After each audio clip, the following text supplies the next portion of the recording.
What's up for Friday? Just a quick jump in here and wait for the house to sit down so it's just on. Keeping my vote price. Yeah, third, I pop in, say hi, and I have any questions. If not, we'll wait real quick.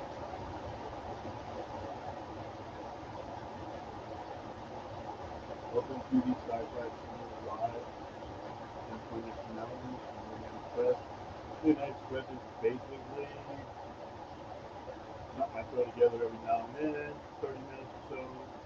If you have any questions or any topics, uh, pretty much covered a lot. We did our Star Trek show today. Did our getting ready for our Saturday overnighters. And as I mentioned today on the Star Trek show, we will be at Comic Con next week, and we will be filming or streaming all 4 days in San Diego. So night one, night two, night three. Our Star Trek show will originate there. Our Saturday Overnighter will originate from there. That'll be both on the projects. All the shows that we do next week will be on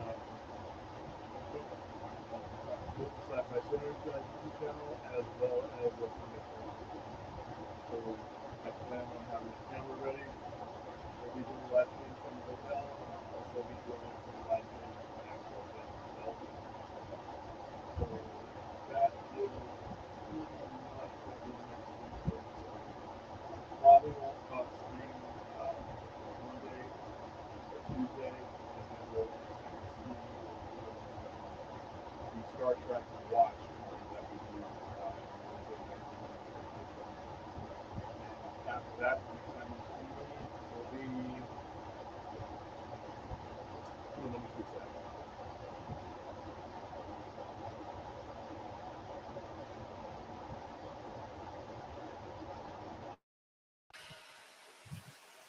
How about now?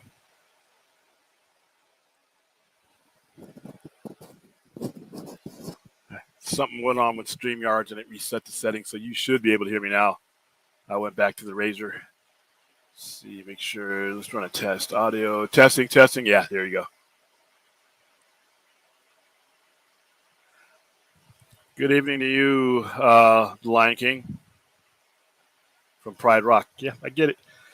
Yeah, so next week is, like I said, it's going to be a wild week, but it's going to be good to get out of Vegas because it's, like I said, it was 112 degrees today. It's going to be 115 tomorrow, and between Saturday or Sunday and Monday, we may break the record of 117 degrees here. We haven't broken that record since like the 1950 something. We've reached it a couple different times, but we've never crossed over into the 118s, 120s. So we're on a heat alert. So that's going to be fun for the next couple of days. So I've been telling people, and it's been the antithesis of what I do because I've been telling my customers to be careful, and if you don't have to come out, don't do it. You don't brave the concrete. Don't bring the pets out. Don't do anything that stuff. And being that I want customers to come into my store, but I don't want them to die of heat stroke on the way. So I've extended my hours. I was there till late tonight. And then tomorrow, our usual Saturday, as I do the show that runs into midnight, the store will be open. So a lot of my tourists, they can deal with the heat, but from their hotel rooms. So let's see. William, I want you to let me know my family made it home safely from Disney. We touched down our flight back to Colorado after celebrating my birthday and meeting. Oh, I remember talking to you a while back. Yes, congratulations on every level of on beating leukemia, and here's to a rest of your life cancer free. So congratulations. That's a good way to celebrate. You earned that celebration, man. Like I said, we talked to you before, we get caught up in a lot of the pop culture stuff, and you see people arguing over the internet. But we got to understand, we got to dial things back and understand what is real and what matters. And you beating leukemia, like I said, it was the best news I had heard all day. Probably all that month when we first heard that you'd reached that, and it's still the best news that I'm hearing today. So congratulations on that. Glad you had a good time at Disneyland, and like I said, I hope you have many more trips to Disneyland in your future, man. Cool. Yeah. Wow. I can't believe school's about to start, but believe it or not, as I swelter in this inferno, I'm making my way towards my favorite season of the year, autumn, fall, call it what you want to. And you know what happens then, right, guys? I get my hour back. That hour that I got screwed over about 4 months ago, I get it back. And damn it, I'm going to be on live stream when I take it back. So, we were talking about this today with a buddy of mine who's actually in the acting industry and a part of SAG. Judging from what the goals of the studios are, this could last about 6 months. I hope I'm wrong. I want to be wrong. 6 months is devastating. It's devastating to the people who are on strike because the majority of those people are not Tom Cruise. The majority of those people are working other jobs as they're doing these acting gigs. So they're going to suffer.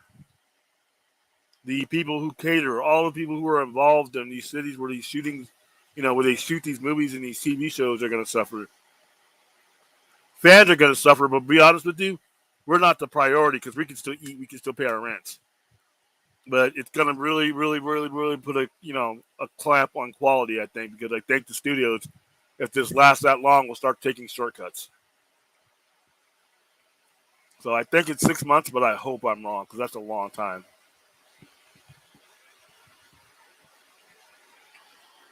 Yes, beating cancer is awesome. That is a heroic feat. Just to go through the treatment that it takes to beat it is a heroic feat. Oh man, I'm scared while I'm going through chemo for the first time. I was 9 years old up until last month. I was 9 years old up until last month. Oh wow. Like I said, that's tough. That's tough. But you made it through. You made it through. You beat it. You shouldn't be so self-confident. You should be proud of yourself, man.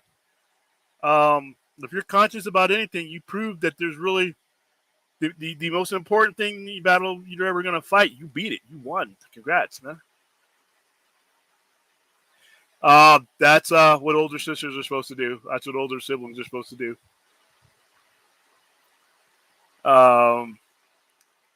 Listen, I hope your classmates had the kind of upbringing to where they know the kind of battle you just fought and won. And if anybody messes with you, tell them you just beat cancer. I don't know, kid, adult, elder. You tell people you just beat cancer. That should shut everyone up. So my mom as well, Vince. So trust me, as a family member of somebody who fought it and beat it, anybody messes with you, you just straight up tell them, I beat cancer. What did you do today? What have you done the last year? So, hi, Sari. What's going on? I miss you and I miss your accent. I got to get you on live one of these days. Iger made the most tone-deaf comment possible, and offers the studios have made me think you're spot on with it. Yeah, it just doesn't seem. It seems like their goals are to break the union, which you know what, I liked by Iger. I mean, obviously, any corporate guy is a corporate guy, but he's done a lot for Disney. But hearing him talk the other day on CNBC, their goal is to. They don't want to give up any ground. So this is going to get ugly. There's Reeves going on. Spider-Man, how you doing? The studio should give the writers what they want, but only if they write a show that's a hit. Well, you know what? That's how many shows are hits. Nobody's going to get work then. And how are you going to find the right rhythm and the right criteria how do you know who's going to write a hit? All you can do is sift through all the stuff that's out there and pick, and put your money behind what ends up turning out a hit.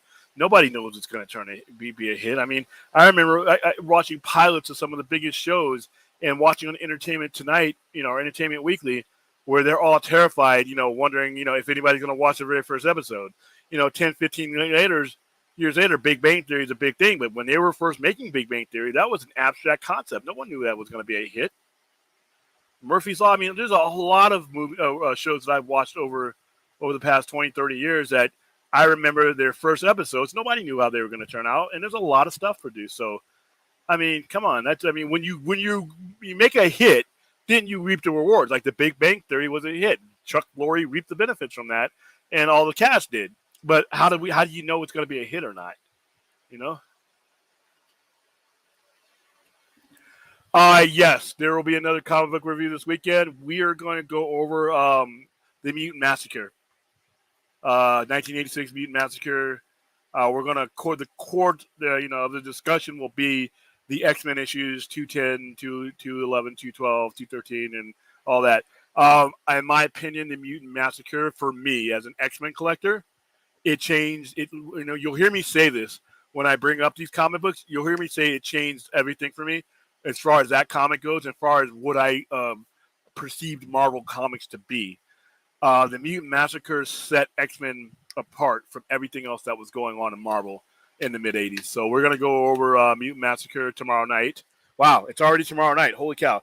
Yeah, so we're going to go through that. We're going to go through some of the covers that went through. We're going to go through some of the artwork, some of the moments in there that I think made that so pivotal. Peter Colossus became the the kind, cuddly, steel-clad Russian, and to a guy who you saw to protect his teammates and his family would kill a fool. And when he snaps Riptide's neck, that changes everything as far as the X-Men goes. They, Chris Claremont took it to a new level. They weren't afraid to mortally injure people in that storyline. They weren't afraid to, kill people in that storyline. And that was something in the mid-'80s, and Marvel just wasn't happening outside of a certain core of comics. If you wanted to, have that kind of brutality, you usually had to read Frank Miller's Daredevil or some other comic. But with everything, Marvel, even during the 80s, wanted the majority of their stuff to be accessible to kids. Fantastic Four, Avengers, things like that. And X-Men Chris Claremont had made such a top seller out of that book. He had the freedom to do what he wanted to. And if you look back on, if you go back and stream, look at some of our older streams, there's one in there called the Sci-Fi Center Presents Chris Claremont's X-Men. And we go over the Mutant Massacre, but we're going to go over it in great detail. We're going to focus on that. So, yeah, we are definitely Spider-Man. We're definitely going to dive into that. How are you doing, Ghostly Visitor? Lion King, do you think my parents asked the principal to ask the class weeknight to point how skinny and unhealthy I look? I know it's going to take a while before I fully recover from the treatment. Probably, because you got to remember, kids, you guys are kids. You don't always understand what someone else is going through at that age. But I think, be honest with you, if they know what you're going through, they should be respecting you. You literally fought one of the deadliest ailments that can befall a human being. How many people have we lost this year just to that alone? You beat that. Unless you have another cancer survivor in that classroom, you're going to have fought the toughest battle out of anybody that's sitting in that room with you. Possibly even the teachers, depending on what they've gone through. Yeah, my condolences. I know it's been 9 years since you lost her, but I don't think it gets any easier. So my condolences even to this day, Toronto. JR server, one thing I'm wondering is how much is it going to come out about how many people have gotten screwed out of streaming? Oh, it's probably going to be a lot. The fact that they're willing to strike and shut down the industry over it has got to be massive. And when you think about it, they've created this empire with the streaming without really a lot of regard to the people who helped them build it. And now you're in a situation to where you've handed out so much money to execs and lenders and everything else. There's not enough left on the table to give the people who are acting in it. And in the case of Netflix, where so much of their model revenue comes from it, I don't know if they can give a percentage away that would not affect their business plan or their business model altogether. It's going to be interesting to see. And it's not all one-sided. I mean, I know you hear the villains, like Iger and Zaslav kind of talking like they're Gargamel off the Smurf, but there are actual business interests involved that have to be taken into account. Like I said, just judging from what Netflix would have to go through, because they don't have a studio to back them up. They are the studio.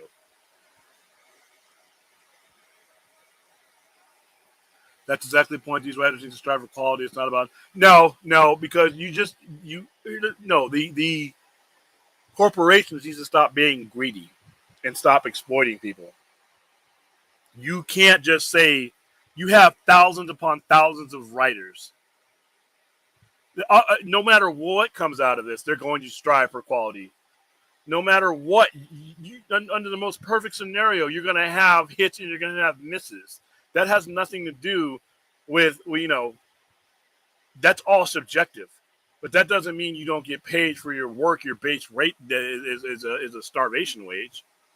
It's not Hunger Games or survival of the fittest. Otherwise, no one's going to write anything because there's too many factors in whether something. Who considers? I'm pretty sure there's some stuff that you watch for that you think is quality that I might think is trash, and vice versa. So you can't leave someone's wage and benefits up to something that's subjective. That's part of the risk you take when you get into show business as a corporation. Not everything's going to work, and when it doesn't work, you make the adjustments then. But you don't say we're not going to, give anybody fair pay, based on that. That's just not, I don't know if that should ever be a criteria. If you don't like their work, then you say, hey, we're not going to continue with your series, or we're not, or we're not going to continue with you. I'm not saying people don't need to be hired and fired based on quality, but once they are hired, once they are doing the work, the wage needs to be, a fair one. Yes, that is Chris Claremont. That is, Chris Claremont did not leave X-Men until I'm thinking, what was his run? 260, 258? I know he left right around when Jim Lee, I used to have this memorized because when we did our thing, I had every issue on, because I know he not only did the Uncanny X-Men, but he did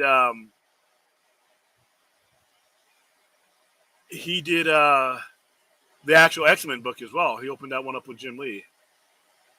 So what was his all right, so okay, wow. Uncanny X-Men flagship title. Chris Claremont writes all these, every issue is a must. This was from, so he wrote issues New Mutants from 1 to 54. I forgot that was his as well. He started on,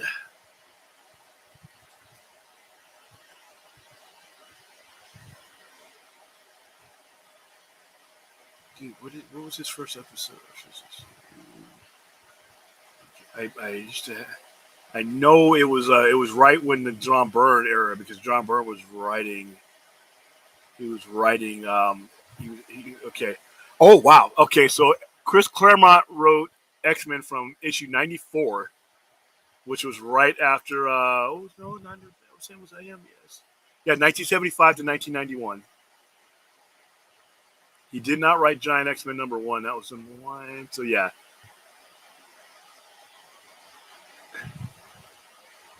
Yeah, 280 was his last issue. So yeah, that was right in the middle of his thick of his run. But I'll have more detail tomorrow night. I'll bring up the old stream that has all the stuff. Right now I'm at the house. All right, but you're talking, that's different, Fourth. How would you know who's winning a gold medal or race, the best runner? That's a competition by independent contractors that are competing. These people have the job that you hired them for. It's a difference between somebody that's like a tennis player or a golfer or something like that. They don't work for the PGA or whatever but these people, you've hired them. You've hired them for the job. The PGA or the NCAA, they don't hire you for the job. They provide the environment, and their quality is not necessarily based on the individual. And you're talking about an organization versus individuals competing on as individual contractors. Fox hires you as a writer or an actor. Universal hires you. That you are hired. So once you are hired, it is a job. Now, once again, if I get hired at Home Depot, I get hired at Walmart, I have a fair wage compared to with that job. And as I stay there longer, as my quality improves. But if my quality doesn't improve, then they fire you. But as long as I continue to work for them, that wage needs to be an appropriate wage.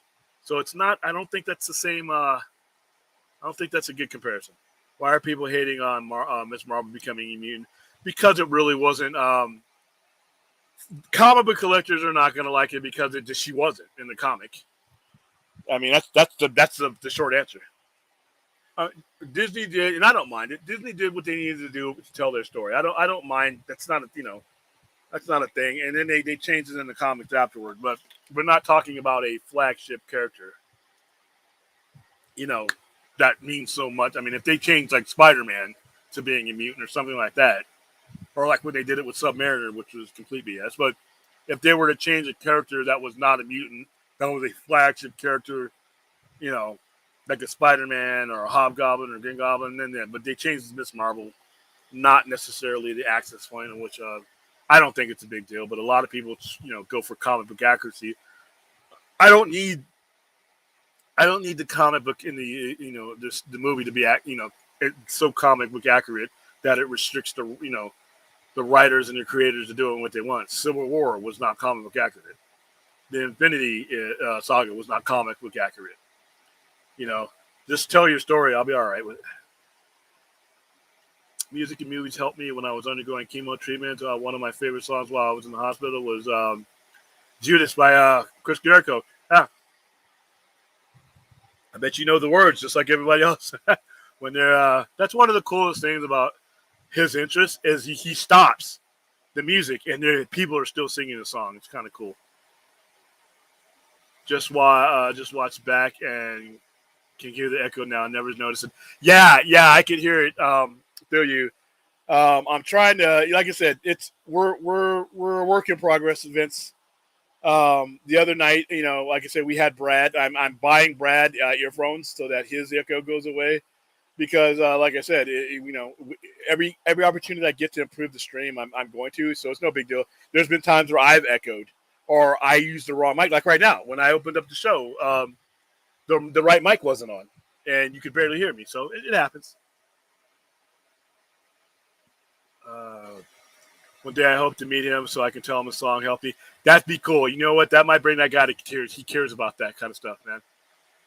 He's a musician, and every musician wants to connect with their audience on a way that's personal to them. That is cool. I mean, if you're at a show where he's at, make sure your mom and your dad get with ADW and let them know what you've achieved and what you've overcome. I bet you they'll get you in there to see him.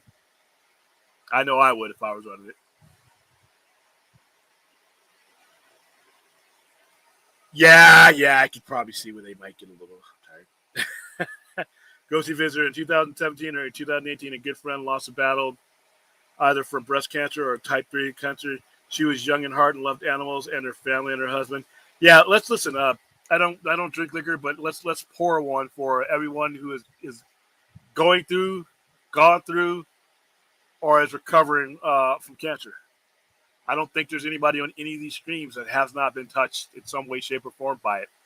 Whether it's being the relative, they're surviving it themselves, being a relative of somebody who survived it, as I am, or someone who has lost someone to it. It is the unfortunate thread that binds a lot of us together. So some of the, like I said, I know I've seen up close and personal the toll it takes on not just the person who's fighting it, but the family around them. And luckily, it sounds like Lion King, you had a strong enough family network there, so you didn't have to fight that alone. And I wish that for everybody. I wish that for everybody. So, but yeah, I mean, condolences to everybody out there that is losing somebody or lost somebody to it, because it's tough.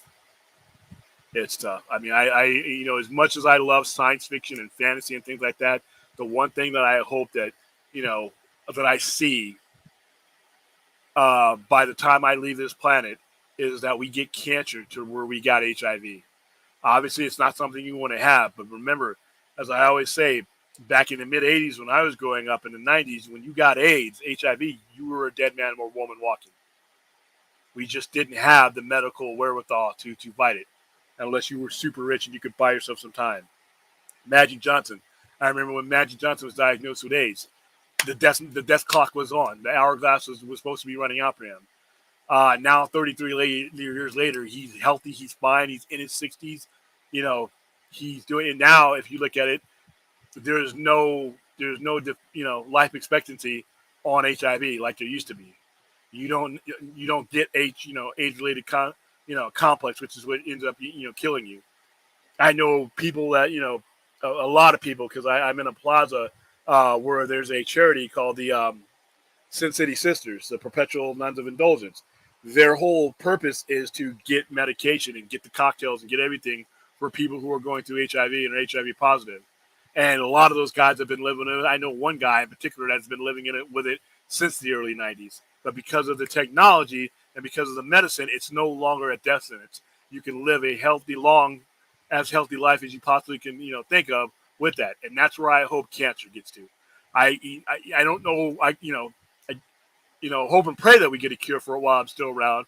But if we can just get it to the point where it doesn't take as much toll on people as possible to where it's treatable. You can live into your 50s, 60s, 70s, and 80s as long as it's being monitored. I just hope we can get to that place with cancer, especially for kids. To have your upbringing shaped by that is tough. It makes for a tougher diamond, but wow, you know. Yeah, yeah. Did you get that on video, Lion King? How bad do you think the strike is going to get before it progresses? Like he was asked before. I'm going to need to hear something from the studios that was a little bit of a lighter tone than what I'm hearing from them now. And if the offers that I've heard are true, I'm like, they sound like they are so far apart right now that I think it's going to get bad. I think a lot of pre-production is going to get pushed.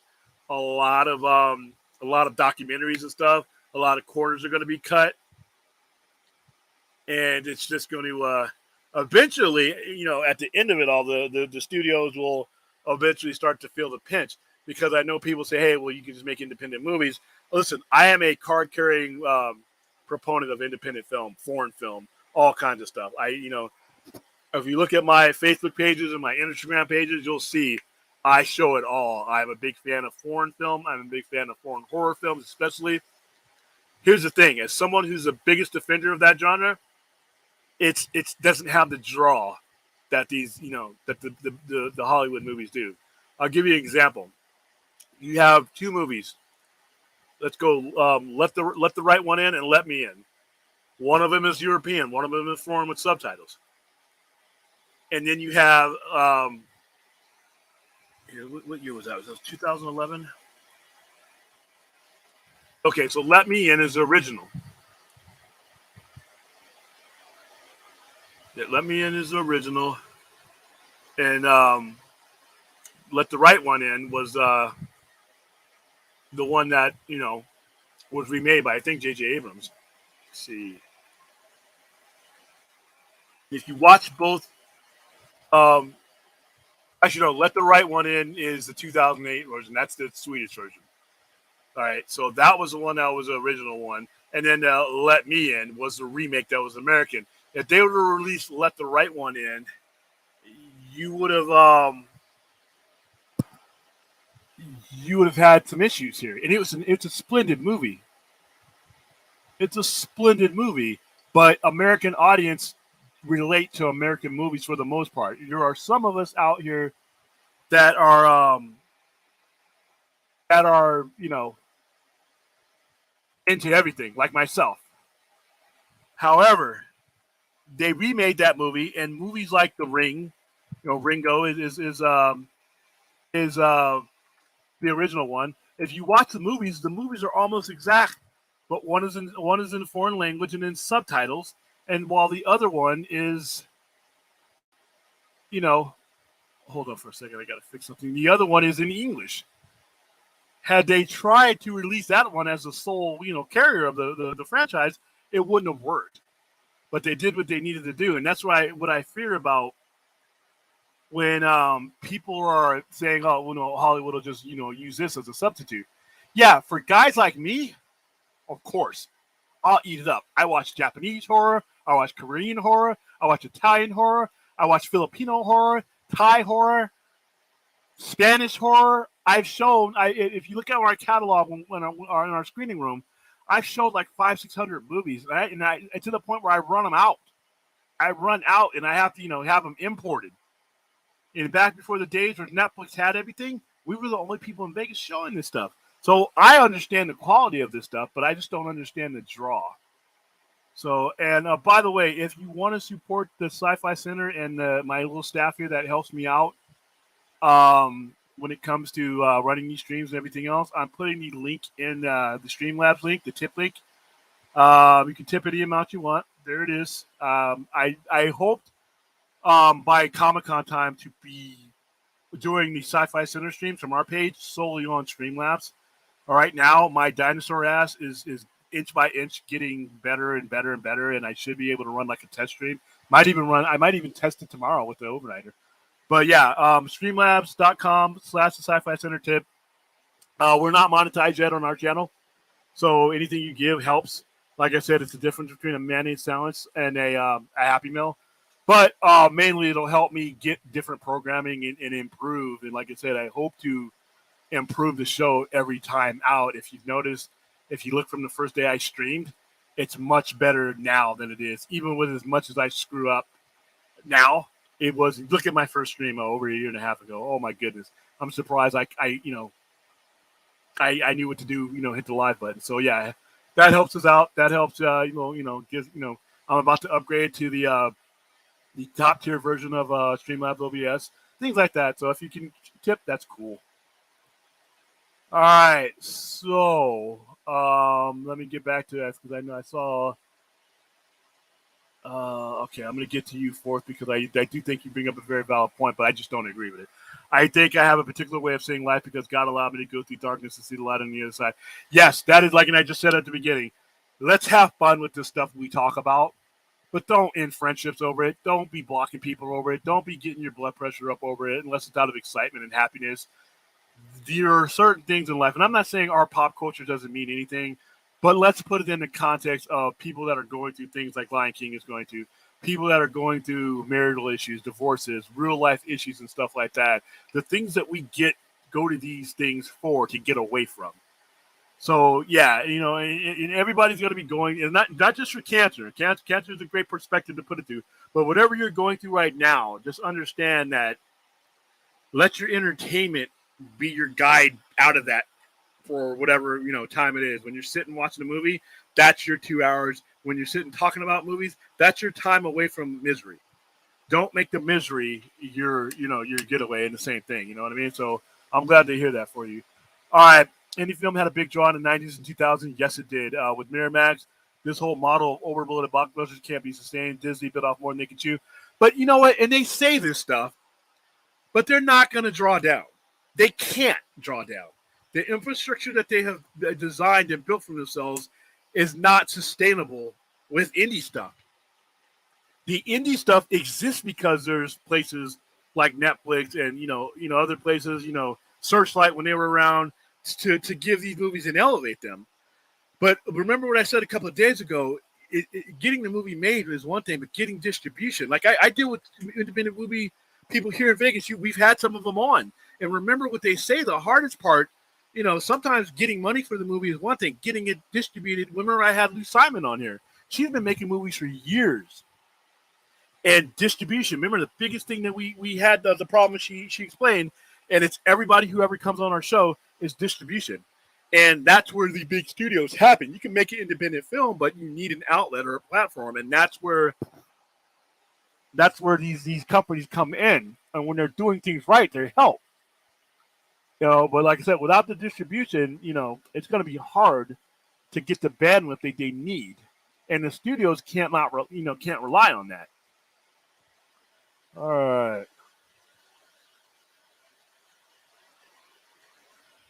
Yeah, when I was editing the video for you, Brad's echo was a thing, but I got past it. Definitely could tell it wasn't wearing a headphones. Yeah, I don't know if I'm going to be able to get the headphones to him in time for tomorrow, but like I said, now that I know who, I don't have to spend a couple of minutes figuring out who it is. I'll mute him when he's not talking, and I'll make sure that we're not talking over each other. That'll get some of it, but like he's old school.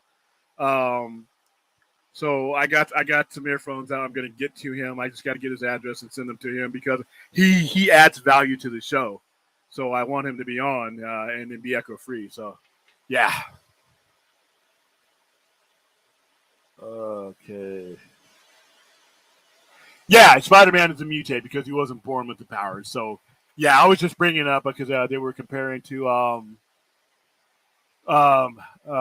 Miss Marvel being a mutant because that's not the real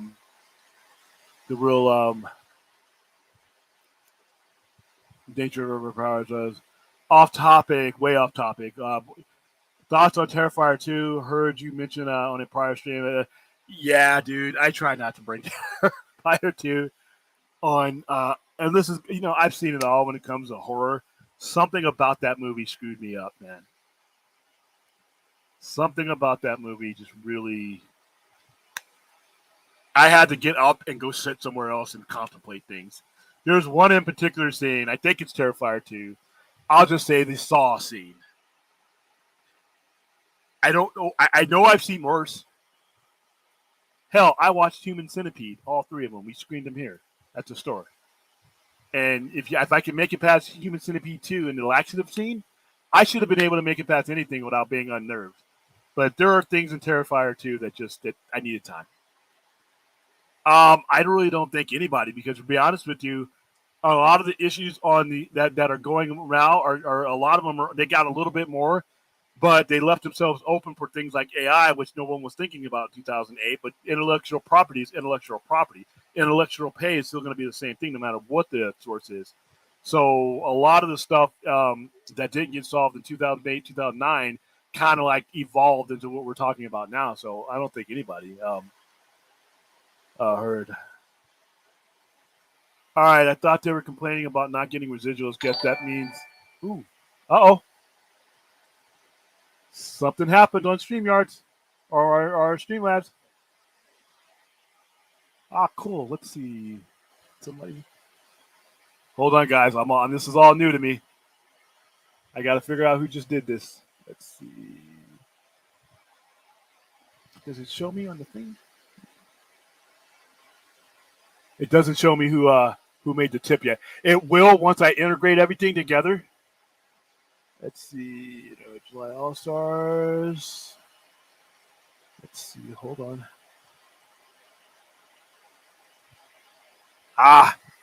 Hey, Vince, you're gonna have to. Oh, I'll watch the tutorial. You got to show me how to go find out because somebody just left me a donation, and I can't find it yet. So let's see. Hold on. Recent events. Here we go. Recent events. Sorry, I'm like a kid in a candy store now. As I get better. There we go. Oh no, this is old. Rhea. Thank you, Rhea. I see the 2 question marks.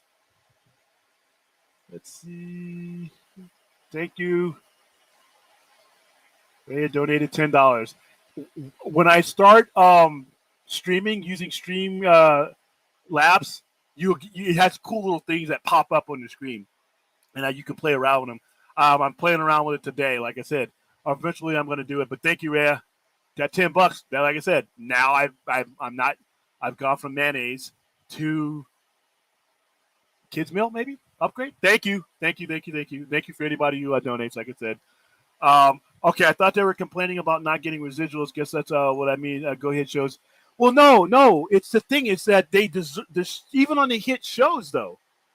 You got to realize for it that not everybody on the hit shows is top tier talent that is at that pay level yet.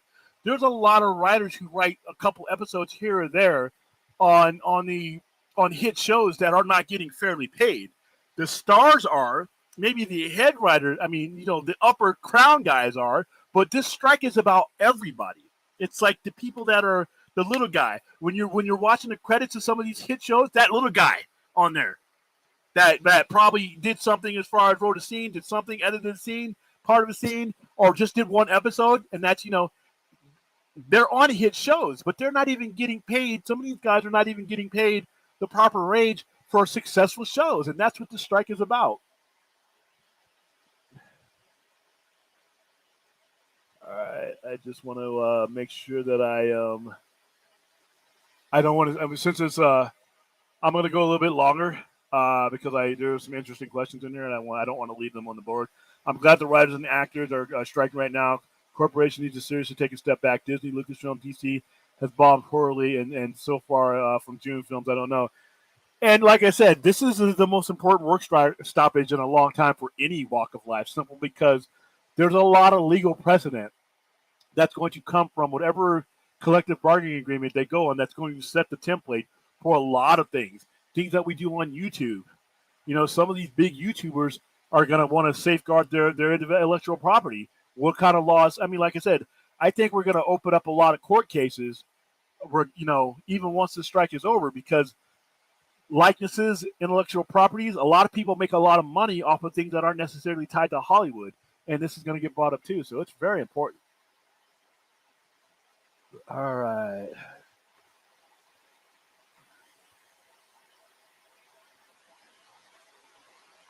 Yeah, support your editors, friends. Yep, there you go. Support. Support. Yeah. Hey, listen. I am a technically savvy guy. I built a satellite network in the middle of nowhere. I can code. I can do a lot of stuff. I don't know what it is. I guess it's because my workload. And I was telling Vince this the other night. We pull in between my other job, the Sci-Fi Center, movie premieres, setup, all these things that we do, about 110 hours a week. Most of it's fun, but it's still time consuming. All I want to just do is flip on the computer, start pressing the button, and I'm on. I'm live. And StreamYard allows for that. But like I said, we've evolved to the point where I think that as we start to get a following, I want to do all the cool stuff. Like when chats pop up, I want to talk to people. I want to personalize the members as they come through. I want every time we have a member, when we start getting memberships, I want the member to have their own little woohoo thing. That comes through. I want to have interacting along that's embedded with it. So I'm taking the steps, and Vince has been helping me. He's been sending me tutorials, and the stuff I can't handle, he's handling. So like I said, that part of that $10 Ray is going to Vince. Vince is going to get at least one bite out of my Happy Meal. Yeah, we're getting great between, like I said, we got you, we got Dave, we got all of us. Like I said, I may be the person that you hear yapping the most, but I really couldn't do this without the people that are involved. Like I said, behind the scenes when we're running our big shows and we're doing like the overnighters. When I have people running the chat, Vince editing stuff to me because, like I said, I use different editing technology. Than is appropriate. So this it all comes together. So this is all to them too. William, have you heard anything about the leaks for Superman Legacy? No, I have not. I have not. He's probably going to wait. I mean, other than the premise, that's all I've heard of. So no, I have not heard about anything. So, and like I say, even if I start hearing stuff, I don't know how true some of this is going to be yet. So. Yes, I'm having a great Friday night. I'm in the house. I'm in the office area. I got the fans on me. I just tuned up my AC here, so like I said, it's still hot here in Vegas, even though the sun is down. You were surrounded by concrete, and just everything heats up, and it just stays hot. And then it's like a cycle. But like I said, I have to be grateful because June was mild. Usually we're doing this in June, so it looks like we're going to hit our threshold here in mid to late July. 4 days of which I'll be gone in San Diego. And then August is going to be a little bit more hell. But then you turn around, here we are in September and October, my favorite part of the year. So I can't complain too much. All right, you brought up Miller Daredevil earlier. Some of the best comic book reading ever. Yeah, you were thinking with the same brain. 80s Miller was something else, especially his Daredevil run. His Daredevil run from 168 to about 184 is probably some of the best comic book writing of all time. And I think, did we cover? I can't remember if we covered Frank Miller's Daredevil. I know we covered Frank Miller's Dark Knight, but I'm going to have to look. If we haven't, we will, because Frank Miller is probably my favorite writer of all time, aside from Chris Claremont. The Dark Knight Returns, of course, my favorite Batman story of all time, saying here. Those aren't bad. Those aren't bad. They just Dark Knight 2, the sequel to that one weren't bad comic books. They were well done. It's just that they're in the shadow of such a monolithic great as The Dark Knight Returns. The Dark Knight Returns is legendary. But the two that followed it were not bad at all. Ghostly Visitor, Grace. Oh, geez. Grace Lee, general bullet points. So, like I said, though, we're 2 years away. There's no guarantee that anything you guys heard is going to actually make it into the movie. Yeah, new Saw movie. I lost track of the Saw movies after Saw 4. For obvious reasons. Even, I think you hit the like button. Thank you. Yes, hit the like button. It helps both me and Enosh. It helps my channel get the algorithms that, and reach our goals. And it also helps Enosh, who will be returning soon. I don't know what the exact plan is, but obviously you've seen him. He's come on. He's let you guys know that he'll be back. And we're starting to make the adjustment so that when he comes on, we'll find out where we're going to be as far as streaming. I'm a night owl, and I know as a teacher, he'll have to get up early. So he's already alerted me that he won't be doing a lot of overnight stuff once the school year starts. So we're going to find our niche in between there. But yeah, until then, hit the like and subscribe button and see if we can get me to 1,000 viewers, 1,000 subscribers before the age of 78. We're picking up a little bit of pace lately. Thank you, Raph. Let's see.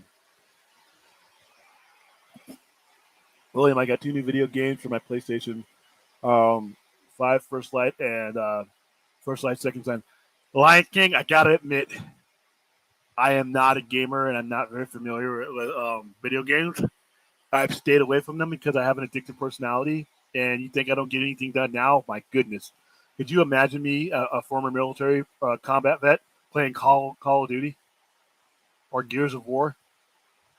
Oh, my goodness. But no, congratulations on your purchases, man.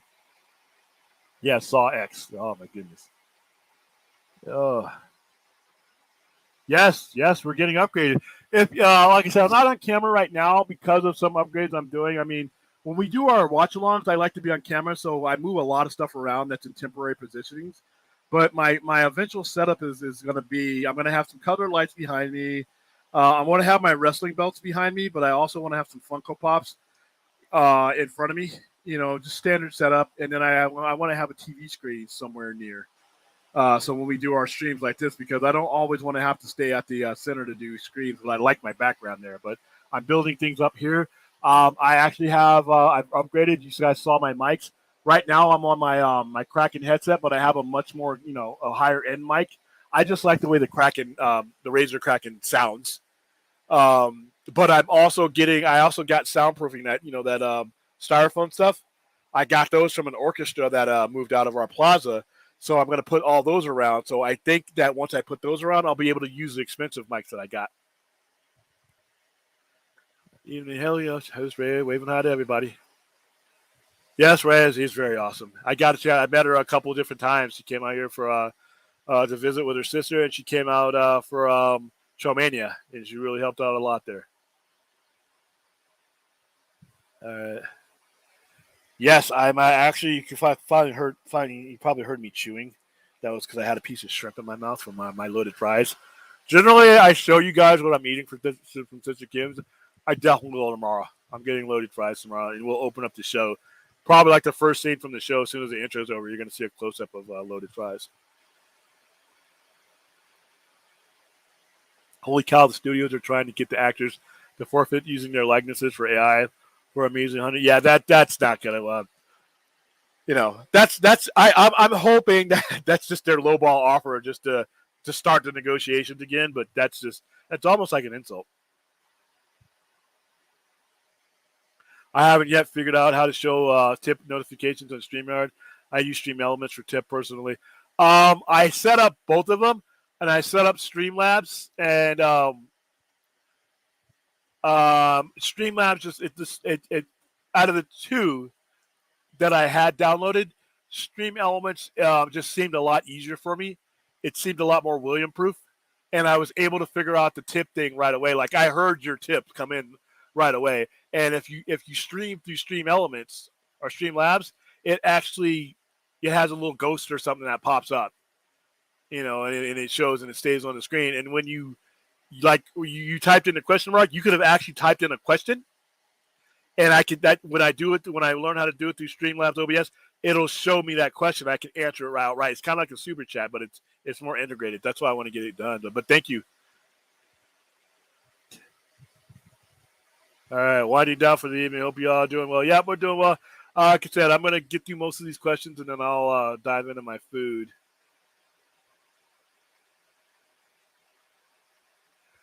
William, I recommend this video game series. Okay, the First Light one. Tell you what, I know Vince is a gamer, and I know Dave is a gamer. They're going to have to guide me in on that one. Daredevil Born Again by Frank Miller is fantastic. Definitely use elements of that story. Yes, they used all the right ones, too. They use all, and now we're going to get a Born Again when it comes to the MCU. That's probably not going to be, anything like Born Again, but that doesn't mean it won't be good. Born Again was great. But that series where he goes up against Bullseye for the first time, when he kills Elektra, the dialogue in that comic book is awesome. Klaus Janson. I got that autograph by Klaus Janson. Let's see. Hold on. I'm getting text right now from. Let's see.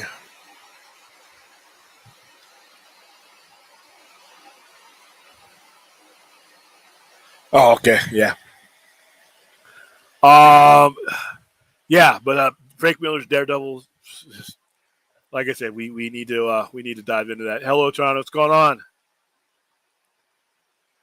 William, you'll be able to monetize a lot sooner, and then you can get membership, super chats, super things, person. Yeah, and now you could get up once I get up to like what is it, Vince? 500. I will be able to take super chats and stuff like that. So we're getting there. Like I said, a lot of it is because I focused on what I was doing on Poindexter Lounge because I was using that platform to understand the whole streaming world and get used to it, and then get to the point where I felt comfortable with even StreamYards. Remember when I first started, I was really nervous about blowing things up, and as I've gotten on, I've gotten better. And then when Enosh took his leave of absence, that was right when I was planning on just basically, developing a lot of shorts. Like right now, I'm working on a short called Cover Stories, and those are going to be, like I was mentioning last night, those are going to be things that are solely about the cover artwork on comic books. And we're gonna pick a comic and we're gonna spend 5 to 10 minutes talking about why that comic cover is important, what makes it beautiful, what makes it cool, where does it compare up, and all kinds of stuff like that. And then we're gonna do like 5-10 minute segments of those. And then I'm gonna still do our live streams, but the content of the show is gonna be a lot more informational than anything else. But like I said, right as Enosh was taking his leave, that's when I was planning on doing that. But I just didn't have the bandwidth or the time to create two different types of things and still be able to, keep at least some traffic coming through the Poindexter Lounge network. I know I'm not going to get Enosh numbers because it's Enosh's channel, but I just didn't want the algorithm to just go zero, so that's why we kept up as much frequency. So when he comes back, he doesn't have as much far up to jump. So, all right. But yeah, we're working on it. We're getting there. I feel the progress. And I hope you guys see it too. Yep, 500 subs and 300. I'm closing in on the 300,000 watch hours, believe it or not. All right, J Money, William, you say you're 2 years away with those Flash movie spoilers that came out a year before the film all turned out to be true. Yeah, but those are movies that were for the most part done. I think James Gunn, he could, like right now, if there's any point that that you're going to adjust the script or adjust your frame of mind, especially with the environment going on, especially with all the extra time he's going to have now with the strike, he can make adjustments. The people that were running the show at that time just basically they pushed through and they didn't make adjustments. So a lot of the rumors and spoilers that came out about that, those are already locked in stone. Remember when the Flash movie actually started, development and started the script and all that? This movie was supposed to be out a long time before it actually came out. With the Superman stuff and the stuff that, what was the script like that? Yeah, he's got the script done, but I by no means is that, he can still make adjustments. I don't think there's a lot of information out there that he hasn't put out there that's going to be, spoiler worthy. So, like I said, I think the Flash 2 years ago was a different animal than Superman Legacy is now. And a lot of it is your studio head. If your studio head is disciplined enough to keep things under wrap, and James Gunn interacts with social media and everything else, but I just think there was no discipline when it came to Warner Brothers at that point that Flash was being made. I'm surprised, we didn't get more spoilers. But yeah, 2 years from Superman Legacy, a lot of that can change. A lot of that can change, and a lot of it, I doubt that a lot of that is even out there.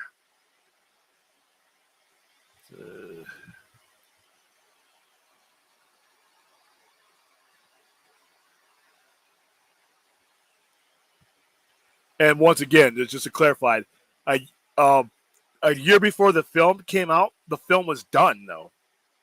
So I just want to clarify the fact that when the rumors for the Flash came out, the year before it was released, the film was done. It was out there. There was actually something to report on. This movie's not done yet, so that's a huge difference as well. If I didn't clarify that. Yes, you can smell the burning flesh. That is us suffering here. Oh my goodness. We could use a few more mods on this channel. You could play Star Trek Online with Dave and me. It's easy. It's easy to quit that game. Yeah, I'm gonna. I got to add some more mods on my end of the things. I can't add them on the Point of Challenge. He's already. I don't have control over that. So. All right. Let's see. Yeah. Actually, that was one of your issues today. Was you weren't using the computer mic, and it's the issue I had today. I think streaming all across the board reset everything because you and me had the same issues with our microphones. My latest concern about investing in Vegas is healthcare situation. Need to learn about accessibility of services and care. A lot of that is going to depend on the occupation you get, because there's ways to set up the percentages where you can get insurance, and you can sign up for other insurance that covers the 20%. Like if your insurance is 80-20, then there's other insurance you can get for certain things. Yeah, we have state, we have Nevada Health Link here in Nevada that you can use it. That came about from Obamacare. But it all depends on what your occupation is going to be. There are certain occupational group insurances too here that you can set up and you pay into. So, yeah, when you get here, we'll get it all. My trainer will be in Vegas first week of August. Go to Sister Kim's and Sci-Fi Center. Yep, in no particular order either. You got to get his food in there and then come to me. On OBS, I know how to show the stream elements alerts on there as well as. So, yeah, now are you streaming? You're using OBS, the Streamlabs OBS to stream, right? See, right now I'm still using StreamYards until I get more used to OBS. But I have Streamlabs open. That's how I heard the chime for the all you do. Yeah, you're also going to have to show me how to do that browser capture. You bring that up a lot, and I don't know what the hell you're talking about.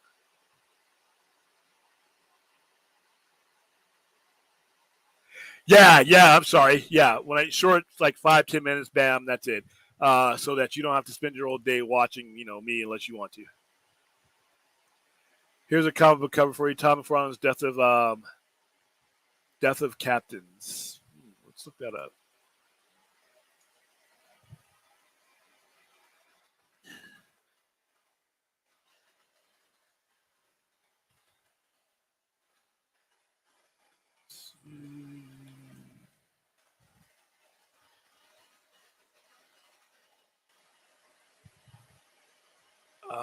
Yeah, let's look at that.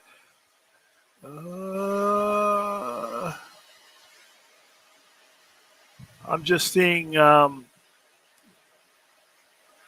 you talking about the Marvel Tales, Death of Captain Stacy? The Marvel Tales 225. Let's hold on. Let's see if I can share this. Let's see if this is the one you're talking about here. Present. Share screen.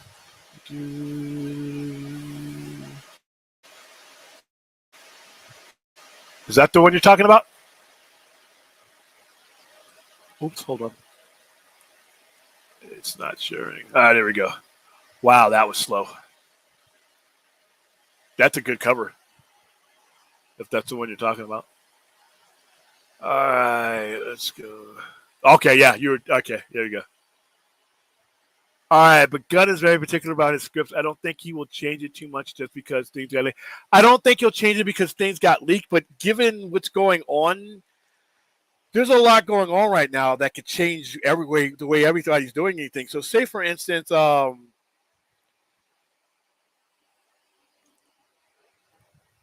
they reach an agreement and certain things. I'm just going to throw a hypothetical out there. I'm not saying this will happen, but I'm just saying how things can change. So, say they reach an agreement and it changes the financial structure of what Zaslav and what the shareholders want to put forth as far as a budget. And there are certain things that you can't afford to do now because of that situation. Whether it be a certain effect that you think it's so important to the movie, an actor or an actress that their negotiated price no longer falls within the budget. Things like that, to where things that naturally come up, and you have to do workarounds or you have to eliminate things. The things that you hear about in documentaries or in the DVD or Blu-ray special features about what the original intent was versus what they were able to do by the time they actually started shooting. So it might not be leaks, but it's just like these regular circumstances that force you to make changes in everyday movie making. So those types of things like that could change it, not necessarily leaks. Although leaks could do it as well, but I don't think leaks would be on the top of the list.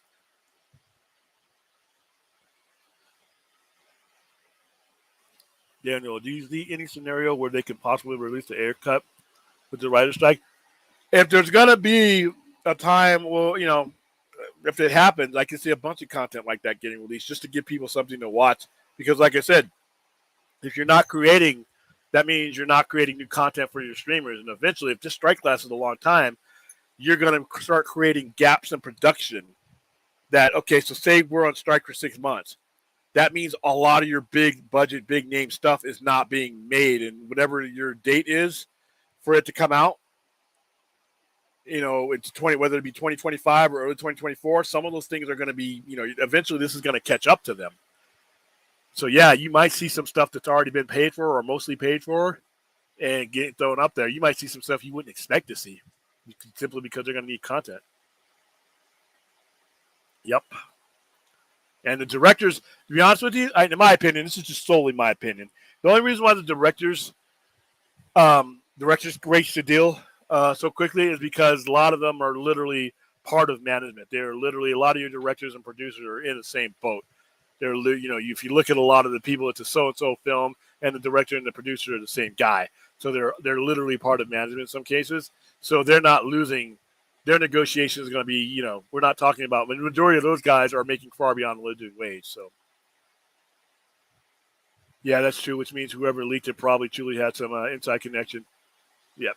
Let's see. How you doing, Jeebus? Hey, sorry I wasn't able to make your thing today. Pop culture minefield. I'm trying to be better at that, but we had our Oppenheimer promo today, and we also had a small promotion for Barbie. Even though we're not doing massive giveaways for Barbie, we are doing some stuff for Barbie. And I had Oppenheimer. We had to give away shirts and everything else, and I had to get that done. And that's right with the time. But let Gary know. I'll text him to let him know I'll be back soon. I was using my blue snowball, and echoing makes no sense. I'll still blame StreamYard. Well, what ends up happening, it might have been your computer. For me, it was my computer mic. And that's what, when you put on the razor canceled out everything. When you're running through things, that's what I found out. Even my boneheaded ass figured out that if I have, that's why I wear these now, because it's a lot easier to cancel out everything. How you doing, Hal Jordan? Happy weekend. I will probably block you first. No, I'm just kidding. You can't block Stella. She's an admin, so why you try to piss her off, man? I have insurance through my employer, and that's pretty good. I have to give them a call. So yeah, if you have insurance through your employer, that's your best bet. That's because that's going to be the least. That's going to be the most cost effective way to get insurance. Because if you have to pay out, you're giving up the percentage that the employer pays into. So that's your best bet. J Money William, what did you think of the announcement of Hawkgirl, Guy Gardner, Mr. Terrific, as well as Metamorpho all being in Superman Legacies? I thought the actors that are casted for these roles are just fine. Those characters, here goes my bias is going to come in. Those characters remind me of an era of Justice League, especially as a comic collector, that I'm not fond of. But I have to see how they play out on screen first. I know a lot of concern was people were like, there's too many characters in the movie, it's going to be cluttered. I think these are just introductory roles. I think this is just to show you and establish that there are superheroes, that Superman is hitting the ground running, that this is not an origin story for him or the superhero genre. So I think that's what these guys are and these gals are casted to let you know. And then as we take further steps into his universe, these characters will get fleshed out, but I don't think we have to worry yet. Guy Gardner's my least favorite Green Lantern. I actually favor Nort more than I do Green. I cannot stand Guy Gardner's Green Lantern. Just not my biggest but if they are doing, I'd rather have him doing something like this than be the main guy on the Green Lantern show that they're working on.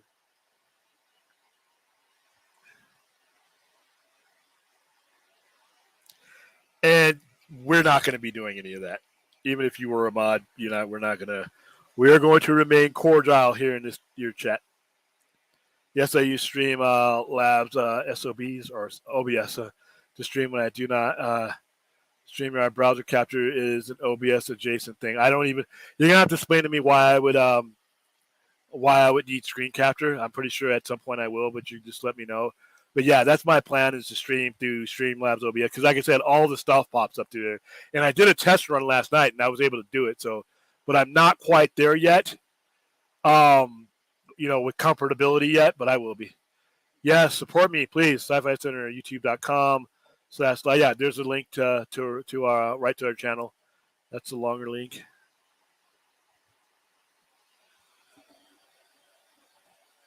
Let's see. Yeah, whatever your guys' issues with Stella, she's a very important part of our crew. Her and Thade help out a lot. I mean, if you guys, as far as modding with Eden and Point Extra Knowledge, like I said, that's not something I can, that's not something I'm involved in. But those, my admins are who they are. Listen, I'd like for you guys to be around, but there's, I'm happy with my mods. I'm happy with my structure I have right now. So those people will not, I will not be changing those people's roles anytime soon. Michael Fair told me that there's an app to add OBS and bring up people's chats on the stream. No idea what it is yet. It was during a live stream. I heard about that, and somebody told me I could route that to my tablet and have my tablet on a stand and just watch it pop up from there. So let's see. All right. Animated video games ain't going to cut it. As good as that is, like I said, the type of money that these studios and these operations need to sustain themselves on and sustain other projects is not coming from that.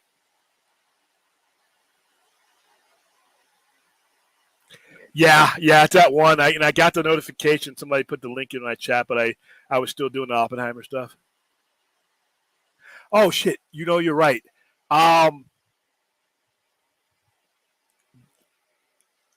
thank you for reminding me about that. And I got stuff for Stella and Thade that I got to get sent out that I had originally sent out and stuff. And remember, I was having issues with the post office, and I had to go down and get it because it was something wrong with something was wrong. But thank you for reminding me about that. Do me a favor, message me your address again so I can just do it.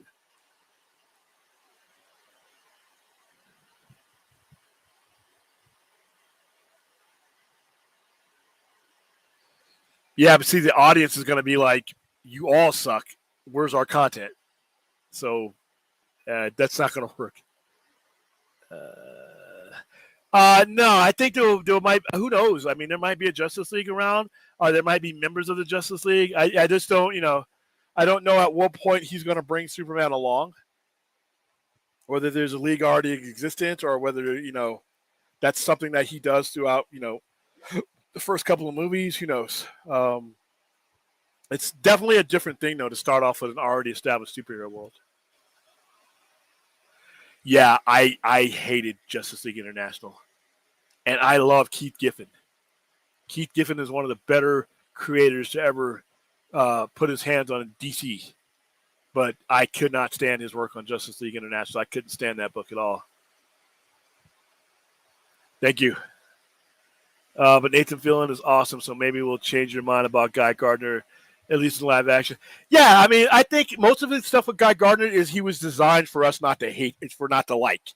And I think as a kid, when I first saw him, I didn't like him because he was in heavy contrast to Green Lanterns like John Stewart and Hal Jordan, the orderly professional, and then this is vulgar pervert, being Green Lantern. So I think that the design of his character arc worked with me to the point I just never liked him. Nathan Fillion is good in just about anything I've watched. There's things that I would not have given a chance for if it had not been for Nathan Fillion being in them. I think he's a tremendous actor. I hope someday he gets to finish Firefly the way he really wanted to, but yeah, Nathan Fillion he's a solid actor. Like we were talking before, this, like I said, unless I hear different rhetoric, I'm thinking 6 months. And I want to be wrong. I hope that's just me being, pessimistic. But when I hear Bob Iger say the things he said, and when I hear Zaslav say some of the things he said a couple of weeks ago, and I see what the offer that was put out, it just sounds to me like they are too far apart. And unless they make up a lot of ground, this could it's already the writer's strike's already gone on for what, 2-3 months now. So yeah, it's a scorcher now, but it's today with the 115 today, the 117 on Saturday and Sunday, possibly more. I can't wait to get on that plane to San Diego. Yeah, because I'm surprised Stella hasn't stabbed me. She ordered something from me, and it came back, and I had to go literally to 3 post offices to get it, and I need to get it sent out again. So I'm horrible in that respect, but it's not even at the store anymore. It's in the business locker. I'll get it. Let's see. Okay, cool. Just got your text. Thank you. I still love you. Yeah. Yeah, I got shirts and posters. The posters are huge, though. Question: do you think these studios will lean more on sports? My first answer would be no, because ESPN just cut a whole bunch of sports jobs. A lot of the shows I watch and listen to on ESPN Sports Radio and ESPN Sports, they're gone. Keyshawn Johnson, big names are gone. It sounds like Disney's cutting across the board, so I don't know. Pro wrestling, yes. Pro wrestling, Warner Brothers is already in negotiations with AEW. I think they could possibly end up with $1 billion contract. And you think $1 billion sounds like a lot of money? When you think of what you get for ad revenue for wrestling and what kind of content you get and draw you get over the course of time, it's not. So yeah, I do think wrestling will be one of the big things, and I think that Tony Khan is salivating right now.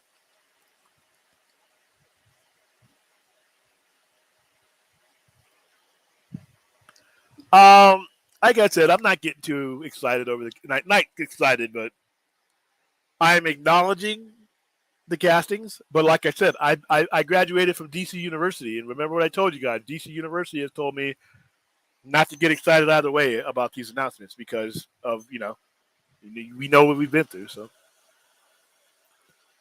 I wanted Isabel Merced as Jessica Cruz, but Hawkgirl ain't too bad. Oh no, I'm wondering if they're going to keep the Hawkman from Shazam or Black Adam. Curious.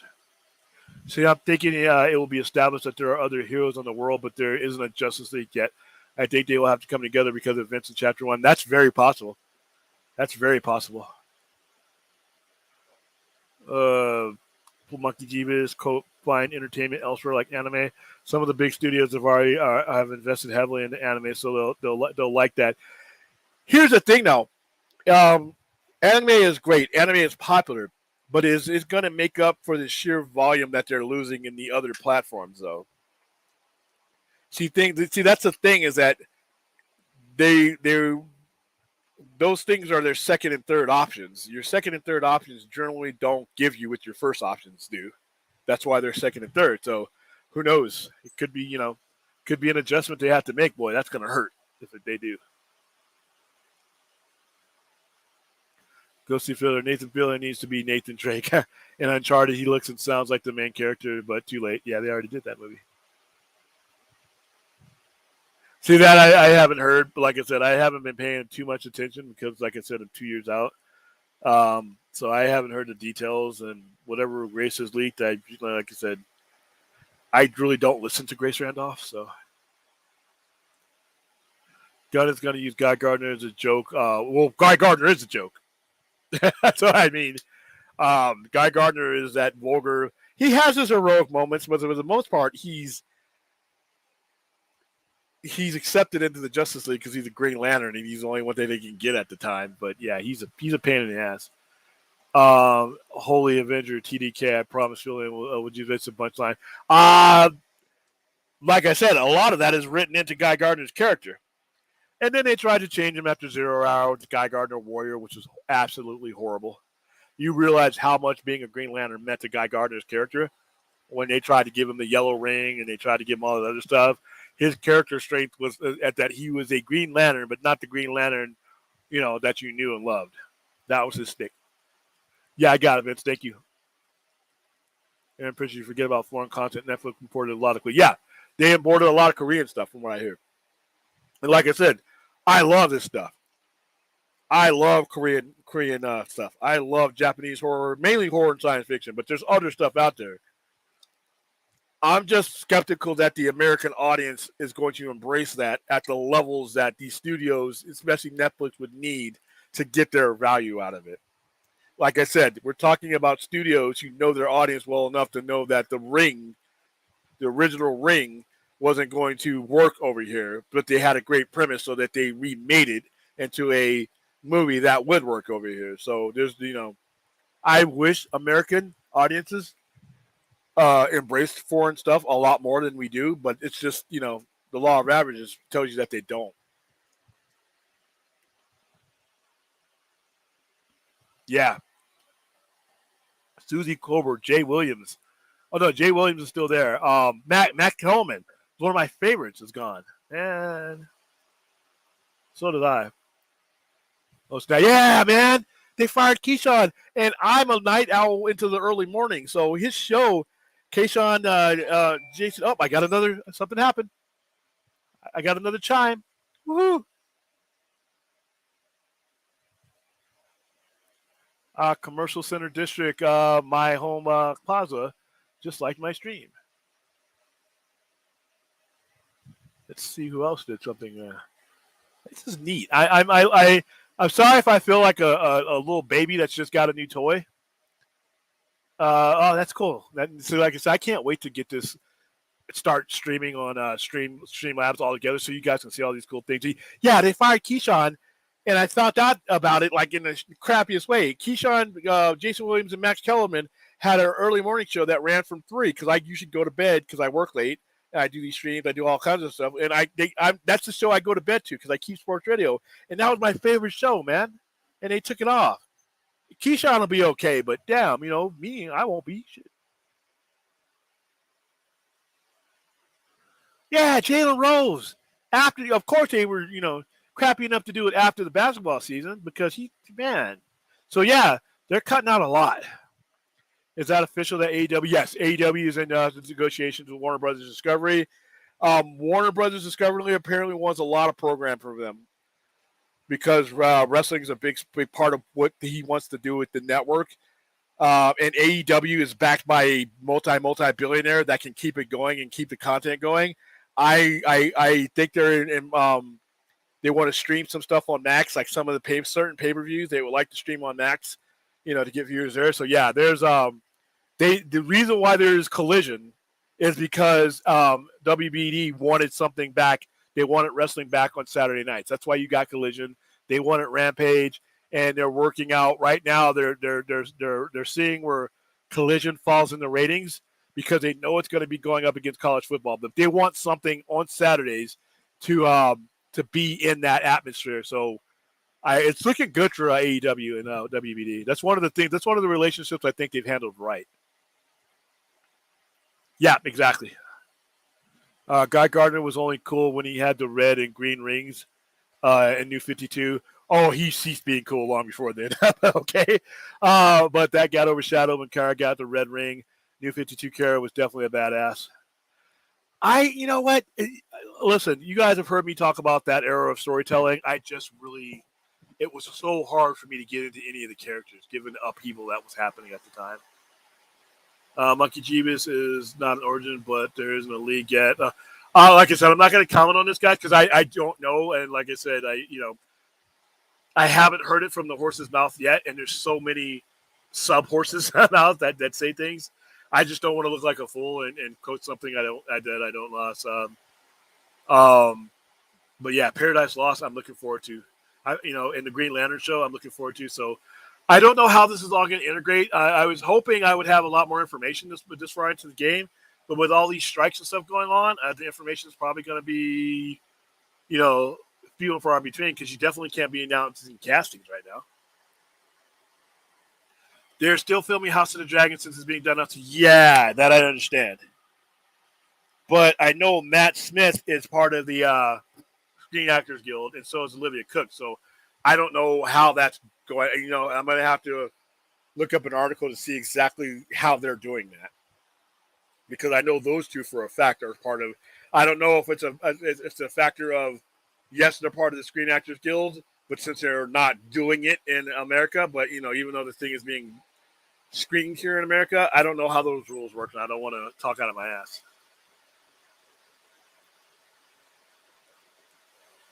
Yeah, it's new. I mean, this is every new thing you see me go up against.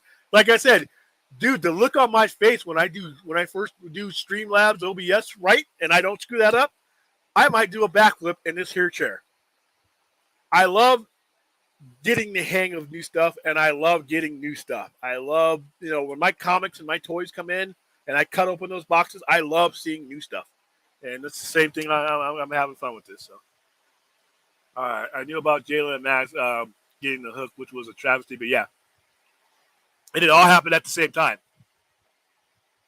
I learned about it all in the same report, and it sucks because I love those guys.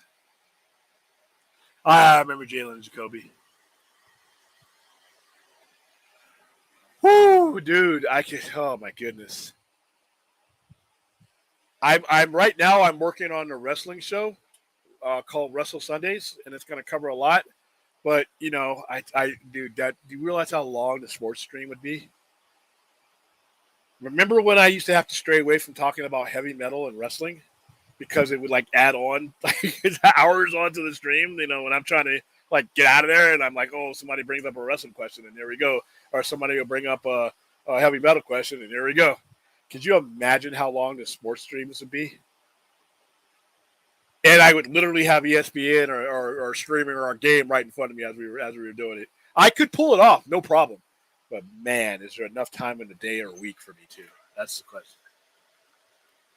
Malika Andrews is still there. That's ridiculous. It's probably because she makes less. and that's great about AEW on Max. I love Max again, so I'll be all in. Max is still my favorite streaming service. Although they took off Blade Runner 2049, damn it, but I already have it on digital when I first got it. So, but I love being on HBO Max and watching it. It's a lot easier. But yeah, I think Malika Andrews did, like Keyshawn made a lot of money. I think they had to buy him out. But yeah, some of those people that you're going to see hanging around, they couldn't get rid of everybody, and some of those guys aren't making enough to where cutting them would make any big difference in the salaries. Matt Kellerman was probably making a good chunk of change. I know Keyshawn was. William, I really enjoy you as a host. I love that you cover so many areas: pop culture, comic books, comic culture, movies, sports, wrestling is awesome. I enjoy coming here and chatting with you. Thank you, Jay Money. I enjoy chatting with you. You guys are the most important part of this little YouTube experiment, this 18-month YouTube experiment that I've been on. I love having the same conversations with you guys. I always say that the tone and the tenor of the conversations we have here. One of these, some of you have been in online with me while I'm helping a customer at the store, and some of those streams I've invited the customer into what we're talking about. So I'm having the same conversation and fun with you guys that I have with those customers, and sometimes those worlds collide and in a good way. So yeah, I'm glad to be able to talk all this stuff because these are things that get me through the day. I love wrestling. I have an unhealthy obsession with wrestling. All forms of wrestling, Lucha Libre, Japan, New Japan, G1 Climax is coming up, AEW, Impact Wrestling. You guys look at my feed. You see I was at AEW's Double or Nothing here. It's wrestling is big. I own wrestling belts. So you guys look at my Pro Bowl profile pictures or just look at my Instagram. You'll see me wearing my wrestling belts around. So yeah, I'm having fun with all this. So I enjoy chatting with you as well, J Money. Spider-Man, I feel you, William, about New 52, but Clark's story was so lame, and every villain he had was basically him. Kara had a great story. Yeah, she was a highlight of that, and I think the Green. Be honest with you, one of the few characters in her is the Green Lantern. I thought he did a much better job with Green Lantern, but it's just I just couldn't get over all the stuff that led to it. And the upheaval, and you got to realize this: for as long as I've been collecting comics, another reset. That's where a lot of my hatred for the word reboot comes from, because it creates a messy situation that not everybody character-wise comes out unscathed. Every one of these reboots, one of the major characters has been royally screwed, depowered, or screwed up. Yeah, and I'm into all this stuff. It's not just the surface level. That's where the conversation can go off the rails and take forever. Like we're on a Midnight Express right now that I said was going to be 30 minutes, but I'm committed to going as long as the conversation is. Like I am in depth into sports, almost too much. NHL playoffs, dude. There's holes in walls and places that I've rented out that I've had to patch over because of overtime hockey. Baseball, especially with my teams. I'm from the LA area, and my teams. I've been fortunate enough with my teams to have made. They've made it to several World Series, won one. Made it to several NBA Finals, won one. The Kings won 2 Stanley Cups, and we're in contention, and will be in contention this year. So the higher the stress level, the higher the expectations. It's like, I gotta tell myself I gotta relax. But when it comes to pop culture, news, these things like that, I mean, with the store, I'm immersed in pop culture, so that comes easy to me. But everything else, you will never hear me talking about something that I just have a surface level knowledge on. And if I do get into it, you'll hear me pull myself back and say I don't want to talk out of my ass, or I need to get more information. But when you hear me go on, like when it's like who's the greatest guitarist or who's better, Van Hagar or David Lee Roth, I could say David Lee, not David Lee Roth without hesitation. I can tell you Van Hagar, and I can tell you why. And we can go on an hour just on that question alone because I thought about these things for a long time. I want to know that sports show and the wrestling show that dude Vince and William. Yeah, the wrestling show is going to be called Wrestle Sundays. I'm putting it together right now. It's going to happen every Sunday. That'll give a chance for pay-per-views to be over with. That'll give me a chance to look through all the programming that's happened throughout the week and give an end run on it, and then that'll also allow us to give a preview of like Raw, things like that are happening, the next day. And then on some occasions, we with New Japan, it may be streaming at that time. We'll just go over a lot of wrestling stuff. The key to the wrestling show is I could talk for 24 hours straight, so I'm going to have to pick and choose how we want to do it and limit myself. I have to set up a timer when the damn stream just shuts down after a while. But yeah, these are things I plan on happening. So yeah, man, can't wait till y'all get to Vegas. All right, damn, I never watched Blade Runner. Oh, J Money, please, that movie will change your life. I just thought it would always be there and never jump to it. I hope it comes back. You can watch it on Amazon. I got a digital copy of it. It is one of the greatest movies I've ever seen, from my point of view. I have been a lifelong fan of Blade Runner. I never thought I was going to get a sequel. And when I heard there was a sequel coming out, I was worried because there's a lot. You had 35 years to mess this up. Not only do they not mess it up, in my opinion, Blade Runner 2049 is a superior movie. It augments the original. You have to see this and see it as soon as you can. I wish I could do a watch party. You know what? Hey, Vince, we got to, I think either some kind of private way or where we're not getting copyright, we got to find a way to watch some of the stuff that we're talking about without getting shut down. But maybe if we set up a Patreon and we set up private screenings and stuff for viewers who want to see certain movies, we can work on that. But yeah, I need the entire world to see Blade Runner 2049. I'll do what I need to do to get that in front of you. This is Tonight Show with the Sidelines. Yeah, there's a variety show. I'll be the guy buying the Boba Fett stuff. I got tons of it. I got a new mask coming in. What's my IG? Let's see. It is. Let's go ahead and put that in the chat. I put in all my stuff in there. Let's see. I logged in. My Instagram's hilarious. You'll always be able to clearly see that I do not take myself seriously, and I refuse to. All right, put in my Instagram into the chat, and there you go. Should be coming up right now. Here you go. Spider-Man, totally agree about the reset. General DC has a crisis annually as of now. It's spilling into the movies. Yeah, and like I said, when it comes to these genres, especially with comic books, continuity is king. You're the backbone of your most revenue-generating attribute is going to be faith in your product and continuity in that product. And DC has done an absolutely abysmal job on all levels in the last 15 years, if not longer. Justin Fields is going to end up being great. If they can get an offensive line that doesn't get him killed. Sorry about the White Sox. At least you got a World Series. I mean, some of Chicago's baseball fans had to wait like hundreds of years, man. Yet William with sports doesn't do football, the most popular sport in America. I do. I watch football. I watch the game. I don't have a football team I root for because I grew up in L.A. And if you remember, the Rams and the Raiders spent my entire childhood trying to escape L.A. because they were ran by the worst owners in sports at the time. So I never got that connection, even though the Rams have come back. But no, dude, I do fantasy football. I watch football. I watch football highlights. It's a much higher intensity when you have a team that you've grown up watching and rooting for. Like with the Lakers, my Kings, the Dodgers.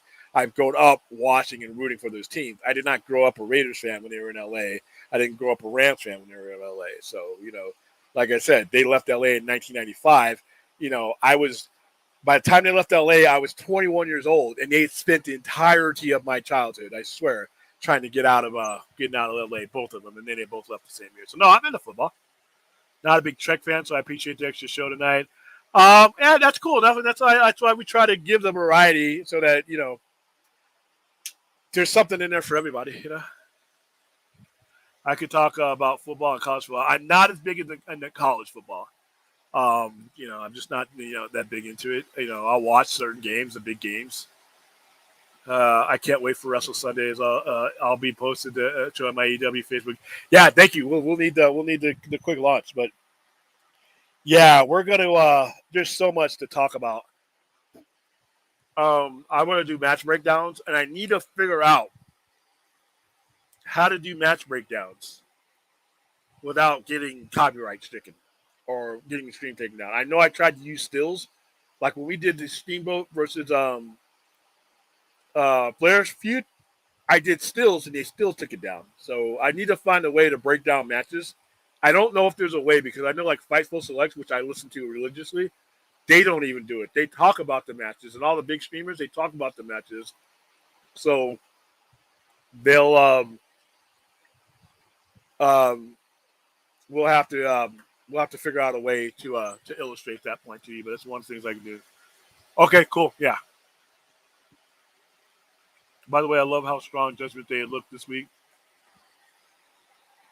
That shows you make a stable look if you want them to be taken seriously. Unfortunately, J Money, they're about to implode. um, this is what they call what I learned as a kid peaks and valleys storytelling. It's where they do a long format and then they lead you one way and they think, oh, it's about to explode. Then they lead you another way to be like, okay, well maybe they're not, and then they lead you another way. The fact that Damien has that briefcase is going to be a big thorn in. I want to call him Prince Devitt for some reason. Finn Balor. It's going to be a big thorn in his side because it cost him the title, and he's not going to forget that. So he's either going to cost him the Money in the Bank shot. He's going to screw him out of it, or he's going to win the title from Seth, and then they're going to feud. But I think they're still going to implode. I may have it on my Plex. Blade Runner 2049. Yeah, I have it on. I have the digital one because when I bought the Blu-ray immediately, I bought the Blu-ray as soon as it came out, and it sold like a crap load. It sold 22 million. That movie has become a great cult classic, and not a lot of people saw it when it first came out, but it is a beloved movie now, and its aftermarket success led to 2099 being made by Amazon. Wow, 2049 is that? Yes, yes, yes, yes. I'm gonna bring up my review of and I don't give these type of reviews to movies, but I'm going to I'm getting messages from people who want me to bring them stuff back from Comic Con. Guys, if you want me to bring it back, you're gonna have to. I have to pay for an extra bag. It's like $40. Some of the stuff that people want me to bring back, I'll try, but I'm horrible. Blade Runner 2049. William Powell. Alright. Where's my review?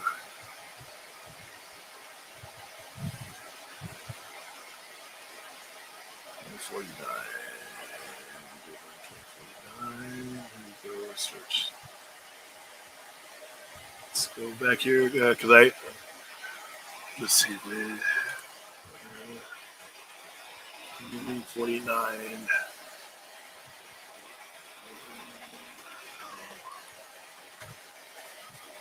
I'm just looking it up right now. All right. Well, I post a lot about this movie. All right. I did my. All right. Here we go. I'm gonna bring my review. You can't see it from there. Hold on. All right. I wrote this review because I rescreened it early. I gave away tons of stuff. This was my favorite promotion I've done so long. So I'm gonna bring this present share screen. All right, so here's my review of Blade Runner back in October 8th, 2017 when it first came out. Blade Runner 2049 was everything I waited for and everything I'd hoped it would be. And for somebody who considered the original as arguably the greatest science fiction achievement ever, there are so many ways that a sequel could have let me down, and it doesn't. Visually, it goes places that the original never came close to. Hans Zimmer's musical score is not just his usual great work, but he uses the original as a platform to make a soundtrack that climbs and overwhelms you as the intensity builds. The individual performances were great, including, and I can't believe I'm saying this, Ryan Gosling. If he can be nominated for an Oscar for La La Land, then he has to be at least considered for this. He wasn't, but I've seen every minute of film that Ridley Scott has directed or wrote or produced, and this is the best thing he's been involved in. 6 years later, I still believe that.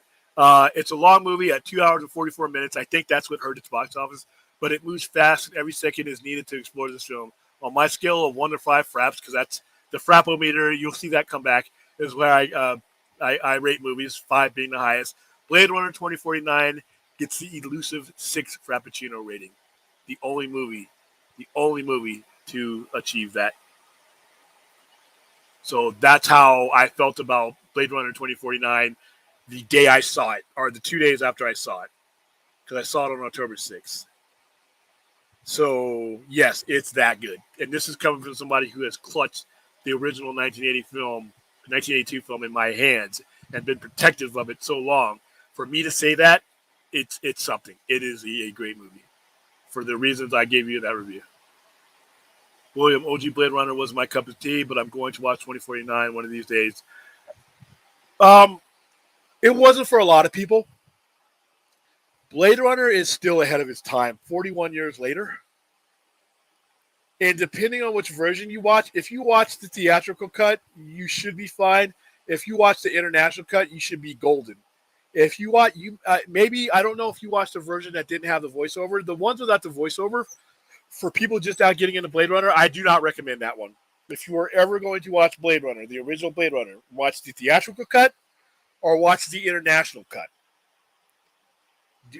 Director's cut, I don't, unless you are a cathedral dwelling member like I am, you're not gonna get the feel of the movie because a lot of it doesn't explain itself. It is a very abstract movie. Blade Runner 2049 is much more accessible because if you look at Blade Runner 2049, the characters are relatable to things that we are and what we're going through today. The main protagonist, Officer KD-36, he's a guy that's sitting in the audience I could relate to. If you watch,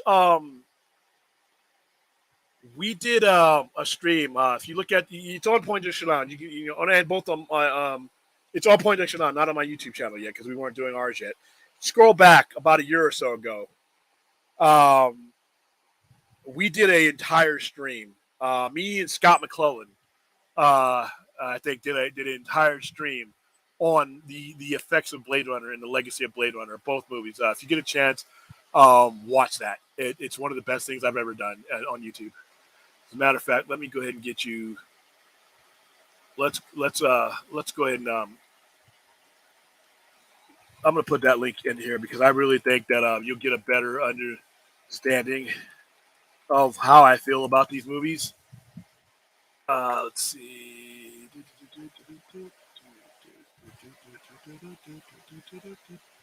I think that I haven't favorited. Hold on.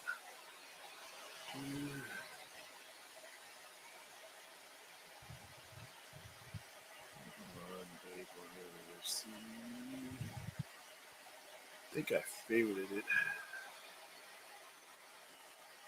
Hold on. I know I downloaded it because I wanted to. Here we go. All right, it is called 40 Years of Blade Runner, and I oh wow, dude, look at this. Look at just to give you an idea of where I was at. I'm going to put this link in the chat room. Like we were talking before, how far I've come as far as being a streamer goes.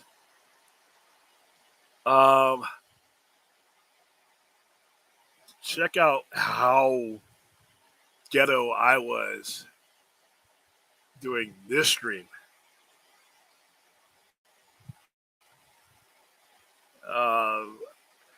This was one of our listeners. I put it in one of our rooms because I wanted a perspective of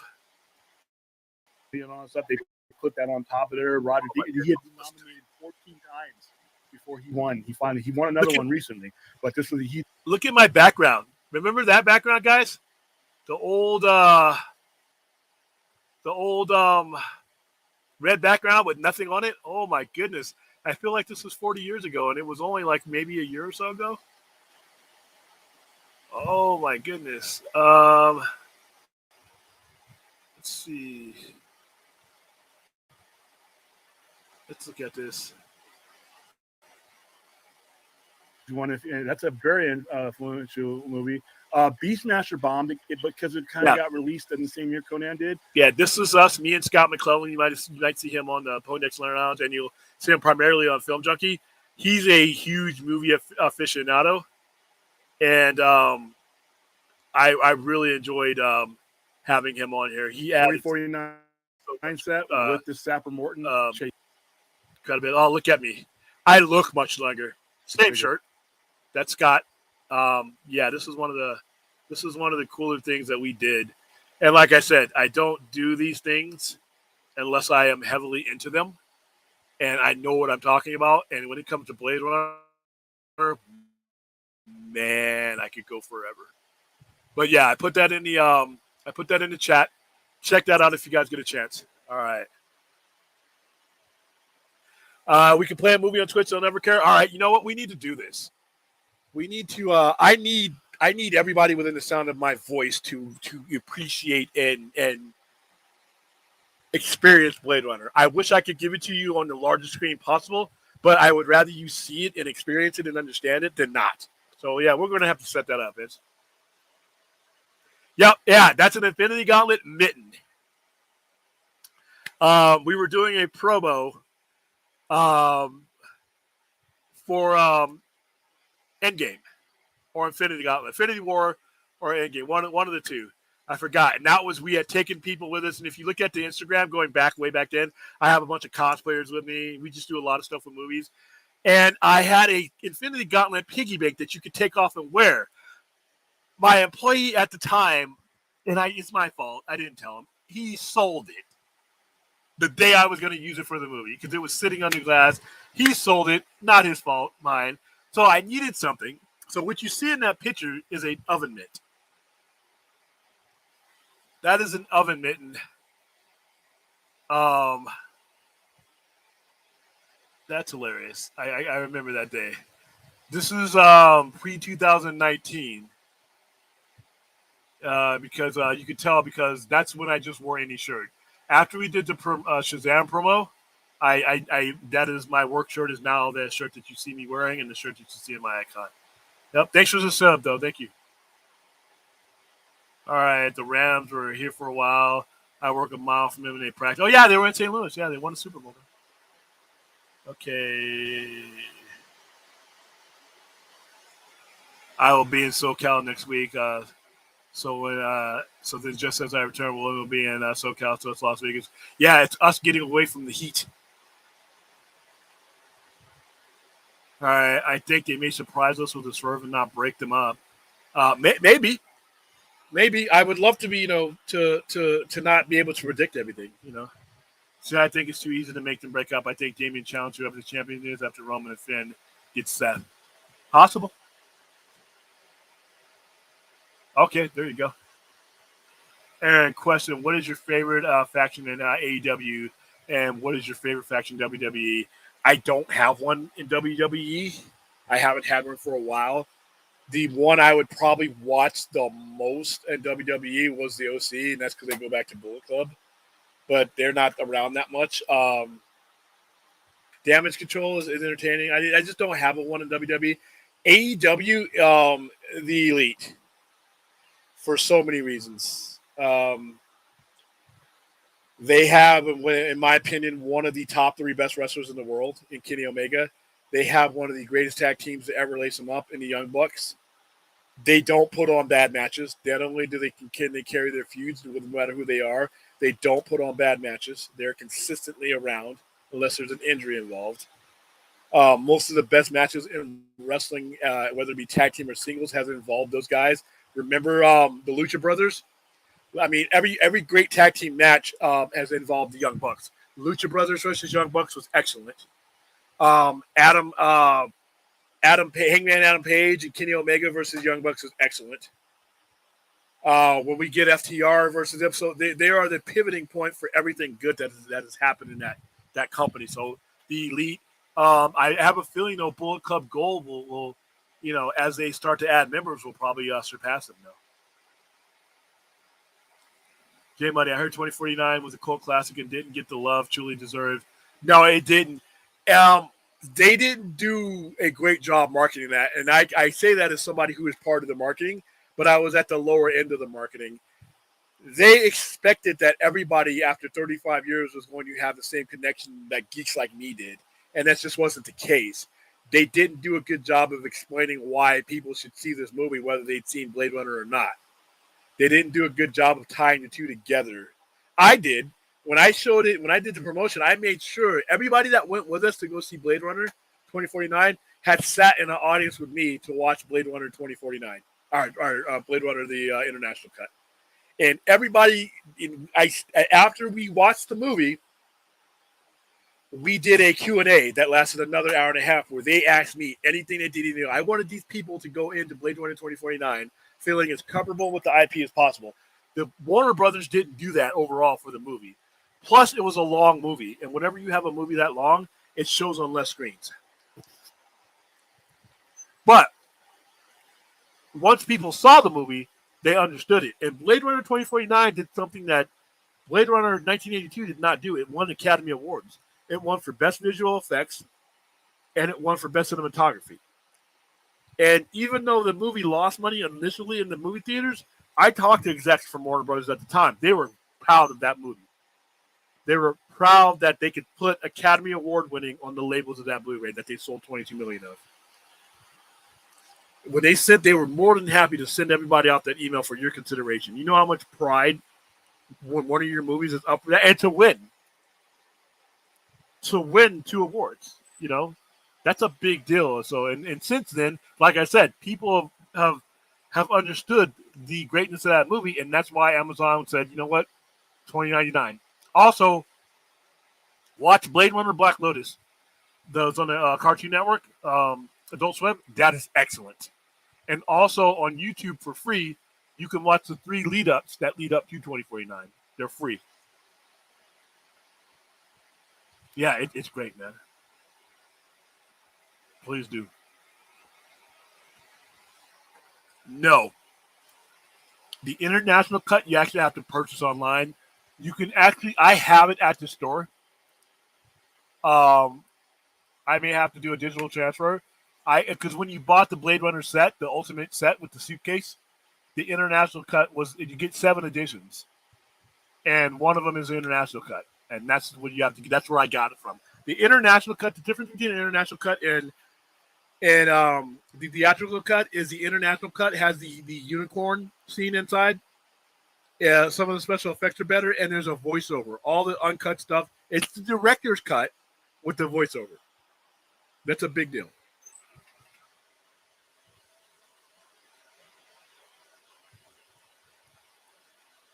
If we can find what. Oh, okay. Speaking of movies that freaks William out, it was yeah, he was sitting next to me when we watched Violent Night. For those of you who haven't watched Violent Night, there's a pretty brutal fucking scene in that movie that comes out of nowhere, man. It involves somebody slipping on a ladder, and there's the one of the heroes in the movie has set up a booby traps, and one of them is a nail that protrudes through the stairs. On the ladder, he slips on the ladder and hits his bottom of his chin, and the nail goes up through his chin, through his tongue, and the suddenness. I jumped out of my seat and almost went over the side. And the violence in that movie starts and it doesn't stop. It's like, holy shit. There are so many holy shit moments in Violent Night. It lives up to its name. I mean, every death scene is like a video game scene. It's ugh. I'm grabbing my chin right now. If you could watch one movie for the rest of your life, which would you pick? Blade Runner 2049. Easily. I think about that movie all the time. And when you see a movie like Blade Runner, when you first see Blade Runner, and this is why I envy some of you guys that have not seen it yet, because I can only see these movies for the first time once. In my opinion, and this is just for me, it changes the way you see things. For me, growing up in LA at the time, where Blade Runner was taking place, I looked at major metropolises different. I looked at the environment differently. I looked at everything differently through the lens of what Ridley Scott drew me into. Even as a grown-ass man, seeing Blade Runner 2049, I look at things differently through the lens of Blade Runner 2049. Because if you strip away the science fiction element of that movie, there are so many relatable things and relatable surroundings in Blade Runner 2049. A normal person, the things that Officer K goes through in this movie are the same things that every one of us are going through every day. And then you place it into a science fiction fantasy type movie, and it makes it even greater. So, Blade Runner 2049. Released to William Beastmaster review. I love that movie. I love that movie with the late great Tanya Roberts in it. Mark Singer as a Beastmaster. Dude, they had those bat creatures. Remember those bat creatures that when they closed their wings on you, they ate your flesh, and when they opened up their wings again, there was just bones and swords. I love that movie. Dude, that was one of the first movies when we started getting HBO in the house, I think, because this is back in the 80s. I love Beastmaster. This series is kind of silly. But Mark Singer, Tanya Roberts, he had those two ferrets. Remember those two ferrets that he could train? He used them to steal those girls' tops. I love Beastmaster. And, that was back in the 80s when you made things like that, when Conan was so successful, I think. A lot of copycat movies came out, but they were all good. And Beastmaster was great. I think, boy. Beastmaster's great. It wasn't me. What do you mean it wasn't you? All right. Loot Crate Oven Mitt. Yep. Because I wanted to be able to take ridiculous pictures. And I needed something I could get that day. I got that off of Facebook Marketing or Facebook because I needed to be able to find it and get it that day. I had to go down to the lady worked at AMC Town Square. And I went and I got it from her. And I went to the movies right from there. I remember that. Yeah, it was a Loot Crate Oven Mitt, exactly what it was. And it was the quickest thing I could get my hands on because everybody was selling out of the Infinity Gauntlet set, I had. And like I said, I had one, and I thought I had taken it out of the counter because I only needed it for one more day, that movie. And sure enough, somebody came in, and they bought it, and I was left scrambling. But I love that look at that picture, though, man. Like I said, I am not afraid to look like a fool in public. Yeah, it's hilarious. That was recalled? Well, yeah, because I remember you couldn't use it as an oven mitt. It said on there, do not use it as an oven mitt. Was that why it was recalled, Jeebus? That was hilarious. I remember the Infinity Gauntlet oven mitts. They were complaints about people getting. Yeah, there you go. Yeah, because it was not there's actually a warning on the tag. Because I asked myself, can this be used as an ornament? And it's right on the tag. It tells you you can't. And the little plastic bag that comes with it comes with a little itty bitty paper, the Loot Crate thing, that tells you can't. That was crazy. I missed the Hurt Business. Hey, were you watching a SmackDown tonight? The immortal Bobby Lashley, who, by the way, listen, here's another guy well into his 40s. Bobby Lashley's like 46, 47. He's made of granite. He will never age. He was on there tonight, so maybe he's coming back. International cut with the version with the director's voice through the whole film, like a commentary. Yeah, because the original theatric cut, Alan Ladd, Alan Ladd, who produced the movie, Ridley Scott and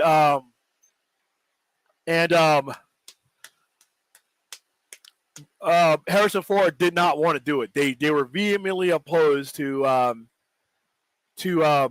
doing it. They thought it was kooky. And if you hear it when you listen to it, you'll hear the sarcasm and unwillingness in Harrison Ford's voice. Alan Ladd, who's a producer, made them put that in because he's like, I love this movie. We understand it, but we're trying to sell this to a general public, and they are not going to understand this movie. He made them put that in. And be honest with you, thank you, Alan Ladd, for doing that. Because a guy like me, 8-year-old me, who saw that in the movie theater, would have been a lot harder for my dad to explain things to me. Seeing that for the very first time, and a lot of people who were way older than me when they saw it would have never grasped onto that movie. So that's when there's a director's cut, sometimes the producer makes the right decisions over the director, and Blade Runner was one of them. Okie dokie. For those of you who think I've used my power, don't be a jerk. Don't insult people in the chat and the panel. Start your own channel if you need to mouth off. We're here for constructive discussing. There you go. I'm a softie. Stella will tell you, I'm a softie. I don't like banning people. I don't ban anybody. I banned somebody for when they said something vulgar to one of our female listeners. We don't do that. But when it comes to you guys have been with me on my streams. It takes a lot for me to reach that level. So take it easy. But we've all, me, Stella Dade, all of us have been on streams for, on other people's channels or whatever, where things have gotten out of control and the chat has become a toxic detriment to the channel. So we're on the lookout for that. But like I said, for the most part, I'm easygoing. And I read all your questions for the most part, but there's a line. There's a line. You guys have seen some of these other channels. Hey, a lot of them have thousands and thousands of subscribers. But we have made a commitment to control the conversation to the point where everybody has access to the conversation. And as long as you're contributing to the conversation, I'm not gonna mess with you. And if I see, we'll mediate. We'll take things on a case by case basis. Dr. Sleep, yeah, Dr. Sleep is a horribly underrated movie. It's actually better than The Shining, in my opinion. Pointers down to the Sci-Fi Center are the platform of ignorance and negative comments. For the most part, most of you guys, like I said, we very rarely have, we have our stalkers, and some of them we've inherited from Enosh because they like to stalk him. But you can see the tone and tenor of my conversation. That's what I expect from our chat. For the most part, that's what we get. All right, a lot of there's a syndicated BC. Yeah, I didn't like it. I liked the movie Beastmaster, but that show was a little bit on the rough ended. So let's see. Oh yeah, no, this was years ago. This was back in 2018, 2019, whenever Infinity War was released. No. I don't know why either. I saw the original Tron in the movies. That was in '82. I saw that. I think I was a little bit more in love with that movie when it first came out as a kid because I had just gotten our first Atari set, and then Tron was one of the things on there, and I'm like, But as I've grown, as it doesn't have the rewatchability for me that a lot of movies from that era. There's not a movie from 1982 that I don't rewatch, like Conan. I think Tron was 1982, right? Conan, Wrath of Khan, Blade Runner. 48 Hours. I mean, you see most of that was one of the greatest years of movies. For some reason, Tron is just never connected to me, and neither did Tron Legacy. I thought Tron Legacy was behind its time now because the concept didn't age well for me. But that's just my opinion. That's just my perspective of it. Yeah, they were. Those two dudes were waiting for him in a limo today when he got out. By the way, Enosh made me a mod. I didn't ask for it, and I've even requested for him to remove his. He is not, so please stop. You guys are having a conversation. You don't get on her bad side because. All right. Wow. Okay, guys. We've gotten through all the chats. We have gone 2 hours and 7 minutes on a stream that I earmarked 30 minutes for. But I think we had a good time. I think we answered a lot of questions. I think we covered a lot of ground. Covered a lot of ground. Holy cow, did we cover a lot of ground. But we got it all out of our system, and that's a good thing. The conversation flowed, and if it flows, I flow with it. So, all right. So tomorrow night, remember, exclusively, I may, you know what? I may simulcast tomorrow simply because I want to let everybody know that's a little bit slow in the uptake to coming over that we are going to be streaming from Comic-Con because those shows will be simulcasted. So I'll make that decision. But for those of you listening now, if you don't see me on the Point Extra Lounge Network, it'll be because I'm solely on the Sci-Fi Center. Right now, we're gathering a lot of data, and a lot of the moves I'm making with OBS, everything else, are going to be based on where we could tweak the show from there. But like I said, given the fact that we're headed into Comic-Con week and those shows are going to be simulcasted, I may simulcast the Friday Night Overnighter. We're going to have a lot to talk about. Tomorrow is going to be a pretty lengthy show tomorrow, so it'll probably start around 9-ish, and it'll probably go till midnight. So you're looking at it probably because some of the topics I got lined up for us are not touch-on topics. They are topics that will take us to places where I want to explore, and I don't want to cut them short. So pack a lunch for tomorrow. Thank you for everybody who is in the chat. Thank you, Rhea, for your support. Thank you, Thade, Stella, Vince, for your support and operations. And I am going to go slap my loaded fries in the microwaves and, yes, eat them. Let me see. I'm sure one more question. So would you say International Cut is the best cut simply because of the commentary or the actual film itself? It's the most complete version of the film. It's the director's cut with the unicorn ending and all that, and I'll explain to you that later on. But it's the most complete version of the movie, and then you add the voiceover. It makes it even better. Yeah, okay. You're right. You're right. All right. Guilty. I'll hook you up. I do not mind hooking somebody on loaded fries. All right, guys, that is it. We're out of here. Thank you. I will see you in, about 15, 16 hours, I think? I don't know how to count, but we'll see each other once more tomorrow night or tonight.